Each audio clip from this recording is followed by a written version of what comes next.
Ada lain pertanyaan?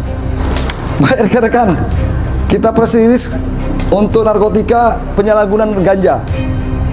Rekan-rekan bisa lihat ini sudah kayak kakek-kakek. Aduh, ini dia jual ganja. Adapun waktu kejadian itu adalah pada saat hari Kamis tanggal 27 April 2023 sekitar pukul 15.00 jam 3 sore. Pelaku DA 73 tahun, wira swasta, warga Kampung Jalan, Kecamatan Diraya, Kabupaten Aceh Timur.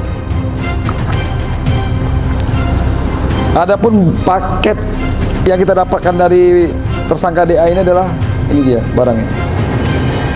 Nih ganja ini. Berapa satu paket nih? Satu bungkus nih? Berapa ya satu ya?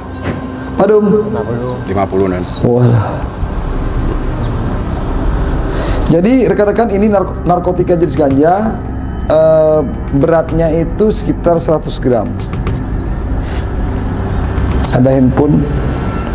Kemudian uraian kejadian itu, uraian singkat kejadiannya, kronologinya adalah pada pukul 20, tanggal Kamis tanggal 7 April pukul 15.00 tersangka DA diamankan di rumahnya. Itu berdasarkan informasi dari masyarakat. Dari hasil penangkapan tersebut didapatkanlah DA ini menyimpan narkotika jenis ganja yang tadi kita sebutkan. Tadi kita lihat nih seperti ini, sebanyak 5 paket. Ini berapa lagi? Sa 2 leput. Nih, oleh lagi. Oh ini dia. Rekan-rekan ini ya, 5 paket nih ya ganjanya.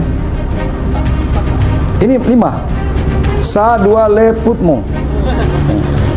Jet 5 ya, 1, 2, 3, 4, 5. Oke.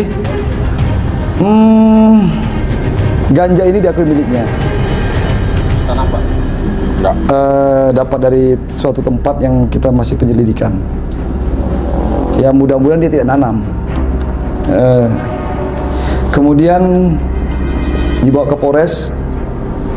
Di pasal yang tersangkakan adalah pasal 114 ayat 2, kemudian junto pasal 111 ayat 1, junto pasal 132 ayat 1 Undang-Undang Nomor 35 Tahun 2009 tentang narkotika dengan ancaman 4 tahun minimal, paling lama 12 tahun.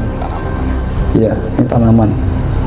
Jadi rekan-rekan, ini kakek-kakek ini sudah 73 tahun. Kita tidak sampai hati juga, tapi sudah tangkap, ya harus dilaksanakan proses sesuai dengan aturan berlaku.